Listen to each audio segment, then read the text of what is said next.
Bon, il se passe quelque chose de très important sur YouTube, et si vous utilisez l'IA pour créer vos vidéos, vous devez absolument écouter ça. Une nouvelle fonctionnalité vient de faire son apparition dans votre Creator Studio, vous demandant de déclarer si votre vidéo contient du contenu altéré ou synthétique qui semble réaliste. Et attention, ignorer cette simple case à cocher pourrait avoir de vraies conséquences, comme des sanctions sur votre monétisation, voire la suppression de votre contenu. Mais le vrai danger, ce n'est même pas cette nouvelle case, c'est la manière dont YouTube est en train d'appliquer de très vieilles règles, notamment celles sur le contenu répétitif et produit en masse. C'est là que tout se joue, un concept que YouTube ne nomme pas directement, mais qui est au cœur de sa stratégie, va décider si votre chaîne survit ou disparaît. L'intervention humaine significative. Le problème, 99% des créateurs qui se sont lancés dans l'IA ne savent pas vraiment ce que ça veut dire. Dans cette vidéo, on décortique ensemble les règles exactes de YouTube qui peuvent sauver ou couler votre chaîne. Commençons par les faits. Vous l'avez forcément remarqué, YouTube est inondé par ce que beaucoup appellent déjà l'AI slop, ce déluge de contenu IA de basse qualité.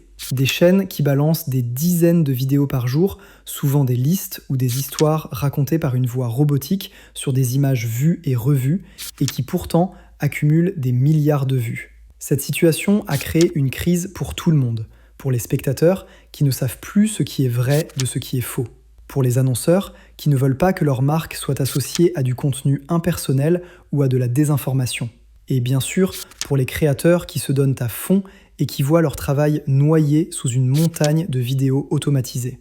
La réponse de YouTube se fait donc en deux temps.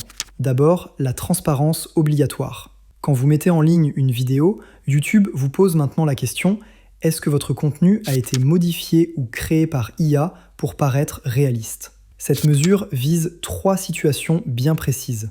La première consiste à faire dire ou faire à une vraie personne quelque chose qu'elle n'a pas fait, comme dans un deepfake. La deuxième situation concerne la modification d'image d'un vrai lieu ou événement, par exemple pour faire croire qu'un immeuble est en feu. Enfin, la troisième situation est la création de toute pièce d'une scène qui semble réelle mais qui n'a jamais existé, telle qu'une fausse tornade s'approchant d'une vraie ville. Si votre vidéo est dans l'un de ces cas, vous devez le déclarer. Un petit texte sera ajouté dans la description, et si le sujet est sensible, comme la politique ou la santé, l'étiquette sera bien plus visible directement sur la vidéo. YouTube a prévenu que les créateurs qui oublient systématiquement de le faire s'exposent à des sanctions, qui peuvent aller jusqu'à la suspension du programme partenaire. Mais le deuxième volet de la réponse de YouTube est beaucoup plus flou, et donc plus dangereux. L'application beaucoup plus stricte de la règle sur le contenu répétitif et produit en masse. C'est une règle qui a des années, mais qui est maintenant au centre de leur stratégie de modération. Et c'est là qu'on entre dans la zone grise. C'est ici que ça se corse. Le terme contenu répétitif est volontairement vague.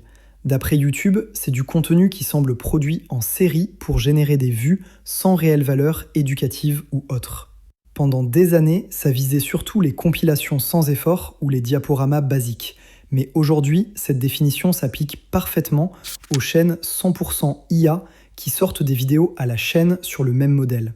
Pensez à ces vidéos 10 faits sur les chats avec une voix de synthèse et des images générées par IA, ou ces chaînes de citations qui ne sont qu'un texte qui défile sur une musique libre de droit. Le problème, c'est que la frontière est mince. Qu'est-ce qu'une transformation significative ? Qu'est-ce qu'une valeur ajoutée ? La machine peut produire du contenu, mais elle ne peut pas, pour l'instant, y mettre une perspective unique, une émotion, une analyse critique.